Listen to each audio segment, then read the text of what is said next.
And welcome back. You're listening to Home Wizards. I'm Cindy Dole. Hey, I'm Eric Stromer. And we love to, well, we love to improve your home and improve your life every single day because we can't not do this. you can't stop us. We can't help. We're just oozing with things We're like to say. a virus of information. No, not a virus. Well, a friendly punch bowl infection, of things if that's you just will. flowing Thank with you. goodness. So speaking of punch bowl, it is that time of year where you want to hang out with friends and family and do things outside. And we were talking about patio furniture, but now what about setting the mood with lighting?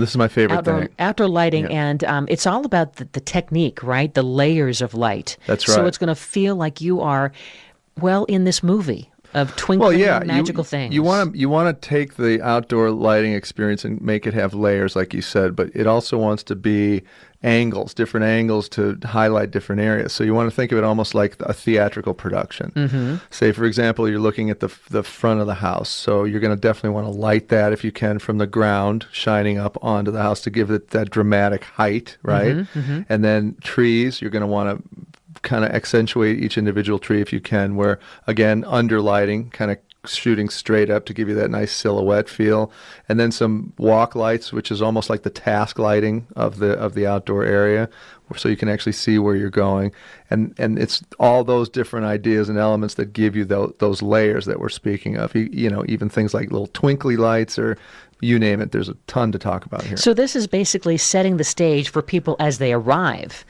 to your place. We're welcoming them with light. We're showing them, hey, come on in. That's right. This is the way. There's good things happening over here, and there might even be some food. You might even get a cocktail if In you're other lucky. words, go into the light. Yeah, come to the light. Yeah, that's right. But it's interesting. There's so many ways to add drama, and like you say, it is very much like a play or like a production.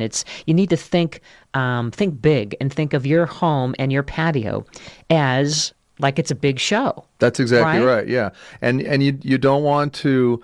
You want to make sure that the light isn't shooting straight into your eyes as a guest or somebody that's sitting in that space. It wants to feel more like you're looking at the pools of light that are being shown wherever you want to direct them. So obviously, any time in darkness that you're going to have light, it's going to draw your attention and your focus. That's going to be the featured aspect to that particular area, right? So you can literally create these little vignettes with different types of lighting. For example, say you're sitting in your backyard and you want to highlight this beautiful night blooming shrub. Oh, you mean like a moon garden. There you go, like a moon garden. So how do you do that? Well, you don't want to get so much light on it that it washes it out. You may just want to have very low, sort of that LED glowy feel where it's whispering to you. Just come look at me. I'm blooming at night. It's that kind of a thing. Not aggressive or anything. No, and there's so many different. All the companies make so many different types of lighting. So you can have your spots, which are directional. It's going to give you that focused area of lighting. Maybe 5-8 inches in diameter, all the way up. Like a floodlight. There you go. Well, no. No, more focused and specific, right? Oh, okay, sorry. And then to your point, the flood is the area that's kind of the general area, like a basketball playground at night. So you have a lot of sort of general vision everywhere, right? And then there's the accent lighting, which can be little low ground lights that kind of just cascade out in a radius around them, sort of showing you the low shrubbery stuff that you might have, or the little tiny perennials and annuals that you've planted. So it's kind of that feel. It's again that layer, that 3-tier attack that I call it the 3-tier prong. Love it. Three layers. Yeah. I think this is kind of a fun tip when you're going to the big box stores or the garden centers, and you might see even in the hardware stores a rope of light. You see that they're on a spool, and you can buy them by the yard, right? And they're LED also, which is incredible. And they're inexpensive. So here's what you want to do. You want to buy a bunch of it. And I'd like you to then put this at the back of a landscape bed edge. So let's say you have like this shrub that kind of is a border around the front of your house, right? And it kind of goes, maybe it's along a pathway, or it's off the driveway, or maybe it's even close to the house itself, right? And it is in a crescent shape, or it's in an S shape. Follow that line, roll out the tube lighting, and then you can get something called landscape staples. And then you just kind of pin this rope of light. My dad would call it Broadway lights, because it kind of reminds you of, Broadway lights. But you would then pin that to the landscape staples, and then what's going to be really beautiful is you won't be able to see it, but it casts an upward glow Yeah, gorgeous. to the landscape. And so it's very subtle, but it's an added dimension. So you talked about your 3 layers. This is like a fourth layer. Yeah, that's exactly The more layers, right. the better. No, there's no question. And, you know, I think it's important to make a distinction between the types of lighting that are available out there. You know, you have your traditional incandescent light, which is expensive, admittedly, because these bulbs, they kind of blow out on you very, very quickly and rapidly. So, you know, the lighting itself may be less expensive, but it's the bulbs. It's like the printer and the ink. You know, the printer's $1, but the ink is like $300 over 5 months, right? So you want to make sure that you choose wisely what you're going out there to purchase. It's like a drug dealer. This is why I love it. It really is. I love the LED, the new LED stuff, because it's got a 15 to 20-year lifespan on some of that stuff. So what you pay for in terms of the upfront cost, I think you'll save incredible down the road, plus save a little bit of energy along the way. And then there's also that solar lighting, where they've developed these lights so much more effectively since about 5 years ago when they first started to show up on the market. And they've got definitely some power and heft to them now. You know, in the past, it was sort of like a flashlight with dying batteries. Not even a firefly, you know. Exactly. But now, speaking of solar, by the way, we were just at the hardware show, which is one of these great shows, trade show, if you will, in Vegas. And Eric and I love to go to these things because you get to see all the new products that are coming out.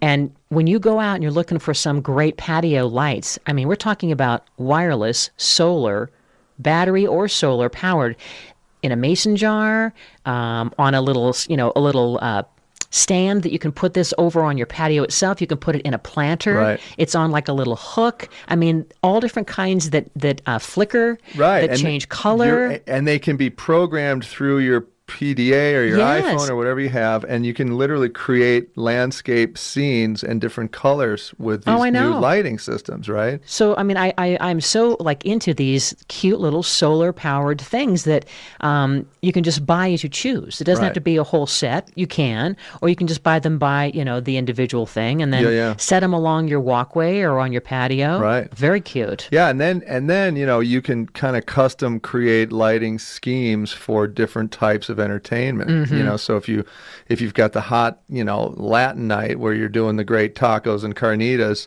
you may want to throw a little red in there just for the hot cha-cha. You know, and, I mean, seriously, or around the holidays, if you buy the right lighting, some of the holiday celebrations that you may have, you know, indoor or outdoor, can be influenced by the color of the lighting. You've kind of you've gone a step ahead, and you already have Christmas lighting because you can just program it on your iPhone. And some of them don't even need programming too. They're like more of these others that we saw that were made by Honeywell, I think. They are on a little pedestal, and you can just set it in the light itself and just say you want it on red or you want it on green, and it just knows. And it just changes the light in the little And you know what else picture. we saw, which I thought was interesting? All of the outdoor appliances, you know, the refrigerators and anything that has to do with outdoor kitchens. Yeah, they light up with LED lighting that's colored and can also change. It's almost like the chromotherapy that we saw in the bathtubs a couple of years back. You know, that trend is showing up now, right? Or like when you go on Virgin America Airlines, you know, it's which makes you feel more relaxed. Totally does. And less anxiety when you get on the plane. Well, the whole ceiling is like kind of a purple. I agree. Right? I love it. It's a beautiful thing. Lighting makes a huge difference in terms of your mood, indoor or outdoor. So really take a look at some of these ideas and consider that. And remember, too, that, of course, we love the candles. We love real candles with a flame. Or the luminaria.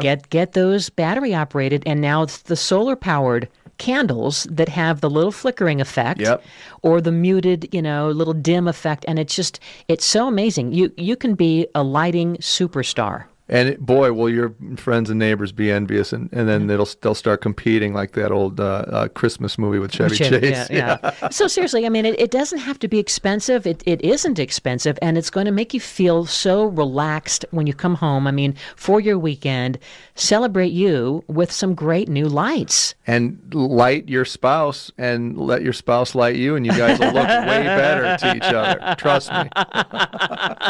How do you light your spouse? Just overhead. Sit right there. Always have the light coming down from the above so that you don't have that ghoulish sort of, you know, I'm on Halloween look. Yeah. anything above, it's going to be fantastic. And also, I love the idea of just using string lights. There's so many really cute string lights. It could be as simple as just getting your leftover Christmas string lights, the white ones, and then just put like some kind of a glass vase over it, and then plug it in, and it just looks very simple and glowing on your outdoor garden table. Absolutely. The more lights, I think, the better. And if you're running extension cords outside to create this lighting, please make sure it's an outdoor extension cord and that it's not sitting in water or directly in a sprinkler path. So just have that in terms of safety. And if you have a pond or a water feature, there's all kinds of great underwater lighting too. Oh man, you got that right. I've seen some gorgeous stuff. Do you have the outdoor lighting? We have the underwater in our pond. Great. And even if you don't have a pond, just in a water feature in a container, having a little, specially made underwater submersible light. It gives that glow. It's amazing. That's the fifth layer that we talk about. Eric Stromer, Cindy Dole. You're listening to Home Wizards.